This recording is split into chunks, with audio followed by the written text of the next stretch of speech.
and the omnibus. So I was forced into the Archers when I was a child.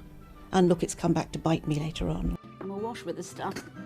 The Archers is the world's longest-running radio show, with more than 15,000 episodes broadcast. Despite being a rural flavour show, The Archers is recorded in the heart of... Welcome, curious minds, to the Deep Dive. Hello there. Today we're doing something a bit different. We're not looking at big historical events or, complex science. Instead, we're diving deep into conversations that seem pretty ordinary. The crane you might overhear, maybe. Yeah, absolutely. Everyday stuff. And we're going to unpack the strategies, the motivations, and maybe even the hidden dreams just under the surface. Our source material, it's a series of lively chats, really interconnected from this vibrant rural community. And believe me, they are packed with interesting bits. They really are. We'll be touching on family dynamics, strategic planning, both personal and, competitive and individual goals. And I think this deep dive, it's a great shortcut, really, to understanding human nature and how communities work. How so? Well, it just shows how even really casual chats, simple interactions, can reveal these incredibly complex relationships and quite often hidden agendas. If you know how to listen for them. Precisely. Yes. If you know what to listen for. Okay, let's get into it then. First up, we land right in the middle of this dynamic around George and Amber's wedding. Ah, yes, the wedding. And two characters, Will and Emma, seem to have, a couple of goals. They want to get to know Amber better, sure. Seems reasonable. But maybe more crucially, they're definitely trying to subtly push back the wedding date. Delay it. And their opening move, their strategy, is fascinating. They agree to meet Amber on her territory. Right, this gourmet brunch kitchen. Yeah, and right away you see this clash. Emma calls it a greasy spoon, complains it's pricey. While Amber loves it, her #1 favorite. Exactly. It's not just about the food, is it? It signals different values, maybe different social circles right from the get-go. Sets up a bit of tension. That's a good point. So maybe realizing they misjudged the brunch spot, Will and Emma then roll out these, what they probably see as generous offers for the wedding. Will offers his dad's limo, which he calls a depressing old bit of junk, by the way, at a rock-bottom price. And Emma offers her florist friend, for mates rates. Sounds helpful on the surface. But Amber, she shuts it down fast, says cars are sorted thanks to a sponsor. A sponsor? Okay. And she's got a designer florist lined up. It feels quite blunt, doesn't it, for a first real chat? It really does. It's more than just independence, I think. It's setting a boundary, like immediately. She's basically saying, I'm not just going to fall in line with your plans. It subtly shifts the power dynamic. Right. So offers 1 and 2 are rejected. Flat out. So they pivot to bridesmaid dress. Ah, yes. And here, Amber shows this very pragmatic, almost business-like side. How so? She says she's making everyone, Poppy, Kira, the cousins' little girls, her 4 school friends, pay for their own dresses. Wow. Okay. Framing it as, only fair to spread the cost. Tells you a lot about her priorities, perhaps her financial situation, or maybe just her approach to things. And then, after turning down their help, Amber makes her own significant ask. Big one. Yeah. She explains her parents still aren't talking to her, and says it would just mean so much if Will and Emma could pay for the wedding venue. Which is a huge request financially. Huge. And you see Will and Emma hesitate. There's an I'm not sure in there. Nice. But eventually they agree. We would be delighted to help you out. You can almost hear the mental calculations, can't you? Oh, absolutely. Yeah.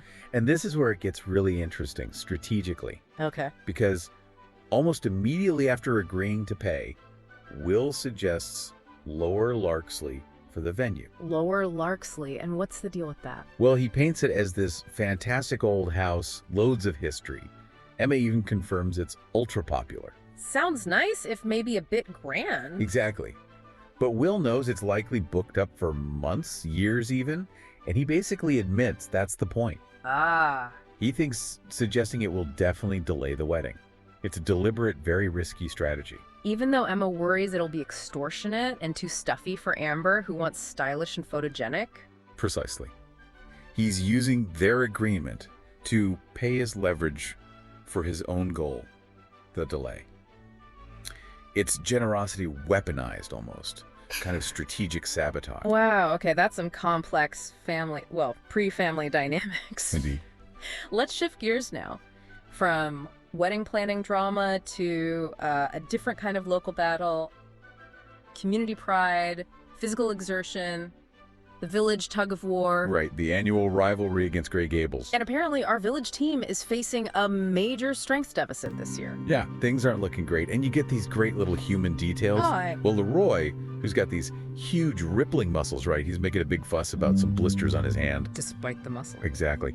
And adding to that, there's this upcoming weightlifting competition that he and some others are focused on, so they're worried about messing up their hands. So strong guys, but maybe a bit distracted. Or strategically cautious. It could be either. It paints a vivid picture. And then there's the tactical side. LS is getting frustrated because Leroy, and Dane too apparently, aren't listening to Brad's tactical advice. Advice described as fascinating and very effective. Right. So you've got ignored expertise, potential weakness. And then a bit of light espionage. Yes. Mm-hmm. This is great. Lily accidentally asks Ellis to forward Brad's tactical info. To the opposition. Or just for her own interest. It feels like a playful challenge to team loyalty, maybe stirring the pot for the competition. It does make you think, what's the line between rivalry and actual subversion in these community things? Keeps it interesting, I suppose. Definitely shows how much these things matter locally. Okay, so while some are pulling ropes, others are dealing with something even more fundamental. The harvest. Yes, high stakes in a different way. And here we see Ruth over at Home Farm helping Alistair, which is significant because... Because of Brian, her father-in-law. She expects him to disapprove. Right, and there's history there. Oh, yes.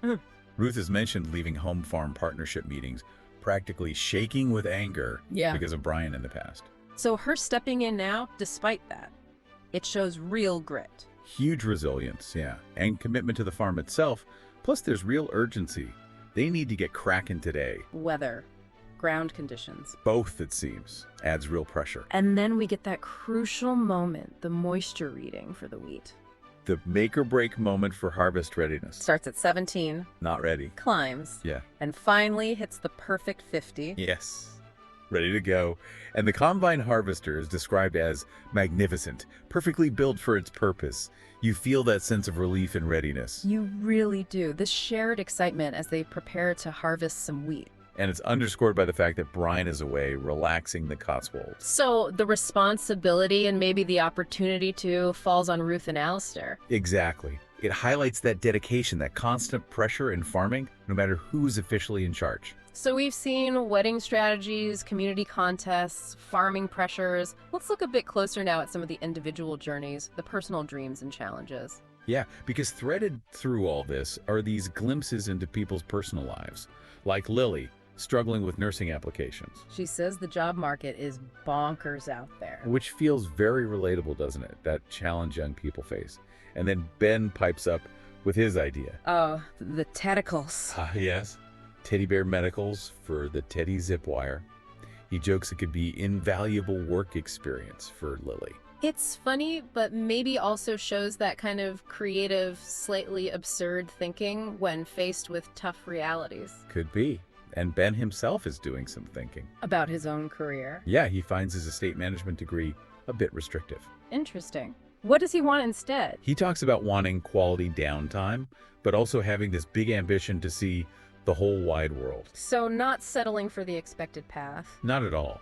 He's looking for experience, maybe purpose, beyond just the degree, which connects in a way to Amber's dream. Her wedding vision. Yeah, her desire for a big bridal party, a stylish and photogenic event. It's her specific vision. Which, as we said, clashes directly with Will's suggestion of stuffy lower Larksley. Exactly. It highlights that conflict between personal dreams and, well, other people's agendas. And we also saw Ruth, didn't we? Before heading to Home Farm, there was a mention of her ruthless delegating at her own farm, Brookfield. Just a small detail, yeah. But it shows her capacity to manage things, to juggle multiple pressures effectively.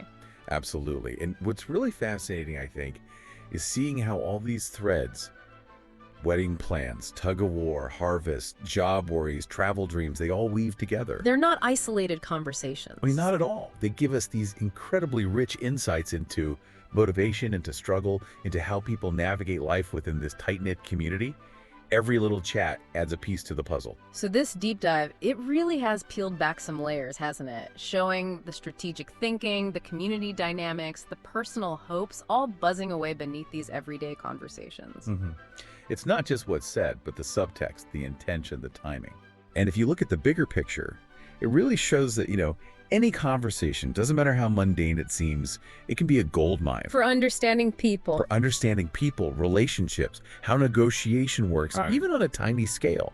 People are always expressing a need, or working towards a goal, or reacting to something, even in just simple chat. So maybe something for you, our listener, to think about as you go about your day. We want to leave you with this thought. What strategies might be playing out in the conversations around you? What hidden agendas or quiet aspirations could you maybe pick up on if you just listened? Well, a little bit deeper. Worth considering. Thanks for diving deep with us today. So, what are you doing now? Just getting ready for the next episode. Just moving mics around. So, what do you do? I do the spot effects on the archers. Any Are you what we call Foley then? Kind of. Yep. Okay. And these are all part of the paraphernalia of production. Yep. That's the ball bar. This one. Yep. That's. Haley so wanted to be in their own place when their baby came. It's due in 2 months. Not much chance of that now. No. I mean, it would have been a stretch for them financially, mind, but I just wish there was something practical I could do to help them, Caroline. I think The Archers has had this immense popularity over the years, basically because it has always very accurately reflected the reality of life and living in a rural community at whatever